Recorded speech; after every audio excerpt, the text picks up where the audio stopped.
আদল মানে হচ্ছে সমন্বয়, আদল মানে হচ্ছে ভারসাম্য, ব্যালেন্স। আদল মানে হচ্ছে মধ্যম পন্থা। সুবহানাল্লাহ পড়েন।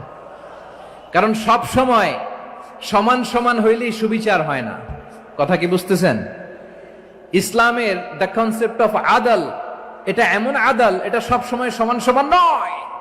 যখন সমান সমান দেয়া দরকার, ইসলাম সমান সমান দেয়। যখন ব্যালেন্স করা দরকার, চেক এন্ড ব্যালেন্স, সমন্বয়, ভারসাম্য করা দরকার, তখন ইসলাম ভারসাম্য করে দেয়। এটার নাম আদল। সুবহানাল্লাহ। সহজ করে আপনাদেরকে বুঝাই। যেমন ধরুন, একটা পরিবারের 3 জন সদস্য, স্বামী, স্ত্রী আর সন্তান।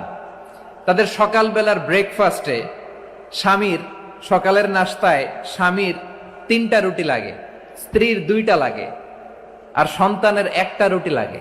এখন আমি যদি সমান সমান করে আদল করতে চাই, সবাইকে যদি 3টা করে রুটি দেই, তাহলে স্বামী বেচারার জন্য ঠিক আছে, কি বলেন?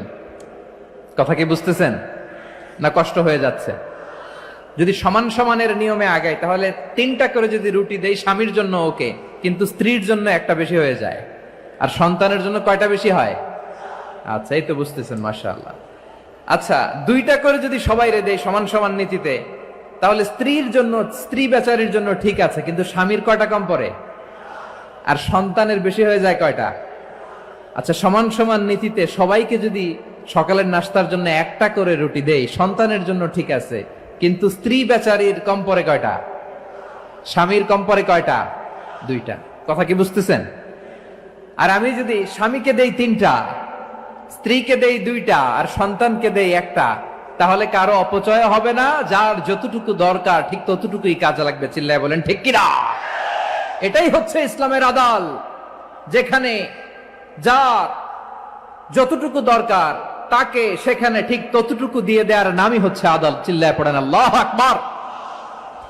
রব্বুল আলামিন বলেন, ইউসিকুমুল্লাহু ফি আওলাদিকুম লিযযাকারি মিসলু হাযযিল উনসায়াইন। আল্লাহ তোমাদেরকে ওসিয়ত করেন, তোমাদেরকে আদেশ দেন, উত্তরাধিকার সম্পদ যখন বন্টন হবে, ছেলেরা যতটুকু পাবে, মেয়ে পাবে তার অর্ধেক। সুবহানাল্লাহ বলেন। দেখেন, ছেলে যদ্দূর, মেয়ে অর্ধেক। ছেলে ডবল পাবে। আপাত দৃষ্টিতে মনে হয় এখানে অবিচার হয়েছে, কিন্তু আসলে কি অবিচার হয়েছে? আপনি বিয়ের ক্ষেত্রে যান, ওইখানে আবার ছেলে মোহরানা দেয়, মেয়ে সেখানে মোহরানা পায়। তাহলে চেক এন্ড ব্যালেন্স, ভারসাম্য, ব্যালেন্স, মধ্যম পন্থা এখানে আছে না নাই? এটাই হচ্ছে ইসলামের আদল। আল্লাহ তাআলা এই আদলের আদেশ দিয়েছেন, সুবিচার, ন্যায় বিচার, সুশাসন এবং ভারসাম্যের আদেশ দিয়েছেন। প্রিয় ভাইয়েরা, একটি শান্তিময় সমাজ, একটা সমৃদ্ধ সমাজ, একটা মানবিক সমাজ যদি আমরা পেতে চাই, এই আয়াতের মধ্যে যতগুলো পয়েন্ট আছে সবগুলোর বাস্তবায়ন লাগবে। কথা বুঝতে পেরেছেন?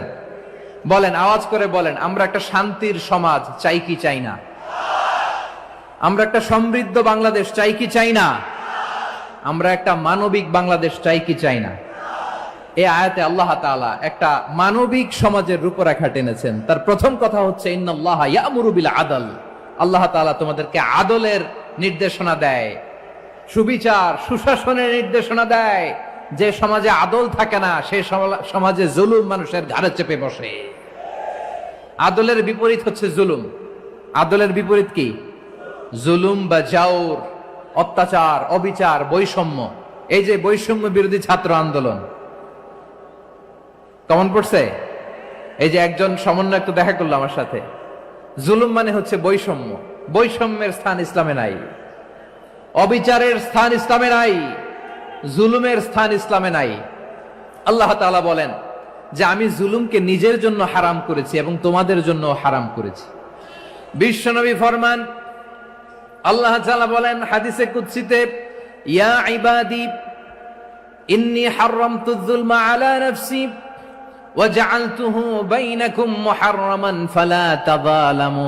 আমার গোলামেরা শোনো, নিশ্চয় আমি আল্লাহ তাআলা জুলুমকে আমি আমার উপরে হারাম করেছি, অনুরূপভাবে জুলুম করাকে তোমাদের উপরেও হারাম করেছি। ফলে ফালা তাযালামু, তোমরা একে অপরের সাথে জুলুম করো না।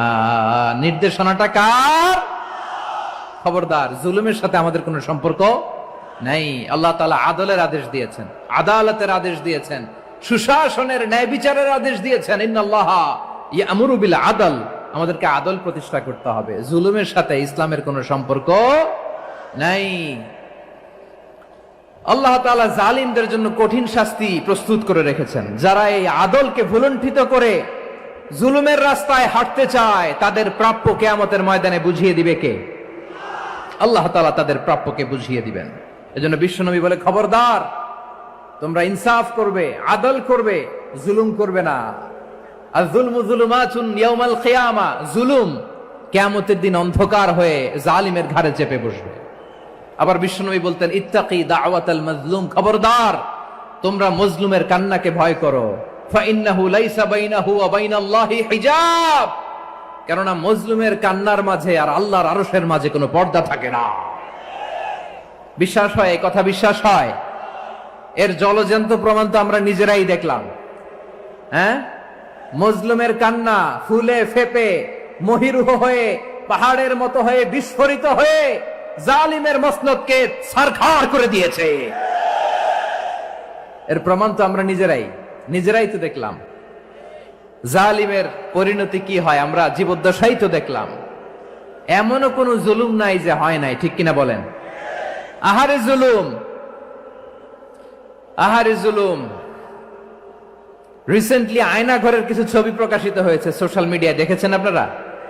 হ্যাঁ, ছোট্ট একটা জায়গা, স্বাধীন মানুষকে প্রাণীর মতো পাখির মতো খাঁচায় বন্দি করে রেখেছে। কখন দিন কখন রাত কিচ্ছু জানে না, কখন দিন কখন রাত কিছু জানে না। বছরের পর বছর কেটে গিয়েছে। এক্সট্রা জুডিশিয়াল কিলিং এর কোনো হিসাব নাই, বিচার বহির্ভূত হত্যা, এনফোর্স ডিসঅ্যাপিয়ারেন্স, গুম, যেটা সবচাইতে বড় মানবতা বিরোধী অপরাধ। কত মানুষ যে গুম হয়েছে তার কোনো ইয়ত্তা নাই।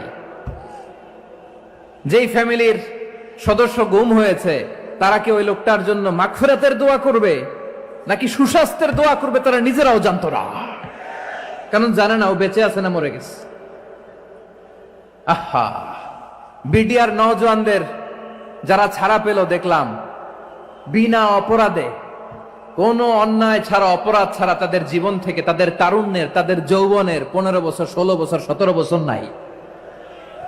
6 মাস বয়সের ছোট বাচ্চাকে রেখে জেলে গেছে। 6 মাসের মেয়ে বেরোয় দেখে মেয়ের বয়স 17 বছর। মেয়ে বাবারে চিনে না, বাবা মেয়েরে চিনে না।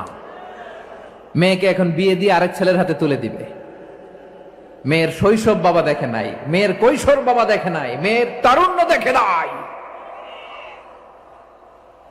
আরেক যুবককে দেখলাম 14 বছরের 14 দিনের সংসার, 2 সপ্তাহের সংসার শেষে জেলে গেছে। কত যুবকের যে স্ত্রী চলে গিয়েছে ফ্যামিলি ছেড়ে, কারণ জানে না তো কবে আসবে, কি হবে, কেউ জানতো না।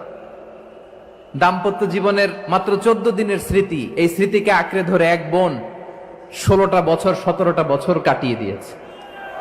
আমি নিউজটা দেখে ভাবলাম, আমার এই বোনের প্রতিটি দিন কিভাবে কেটেছে, প্রতিটি রাত কিভাবে কেটেছে, প্রতিটি ক্ষণ কিভাবে কেটেছে। বিশ্বনবী বলেছেন, ইত্তাকি দাওয়াতাল মাজলুম ফাইন্না লাইসা বাইনাহু ওয়া বাইনাল্লাহি হিজাব, মাজলুমের কান্নাকে ভয় করো, কারণ মাজলুমের কান্না আর আল্লাহর মাঝে কোনো পর্দা থাকে না। আমরা আর এরকম কোন জুলুম বাংলাদেশে দেখতে চাই না, জোরে বলেন ঠিক কিনা? আর কেউ নতুন করে জালিম হোক আপনারা চান? আবার নতুন করে কেউ ফ্যাসিস্ট হোক আপনারা চান? এক দল আরেক দলকে নিশ্চিহ্ন করার রাজনীতিতে মেতে উঠুক এটা আপনারা চান? আমরা বাংলাদেশকে আদল দিয়ে সাজাতে চাই। আমরা এই 56,000 বর্গ মাইলের প্রতিটা ইঞ্চি মাটিকে কোরআনের আইন দিয়ে সাজাতে চাই। রাজি আছেন আপনারা? কারা কারা রাজি দেখান।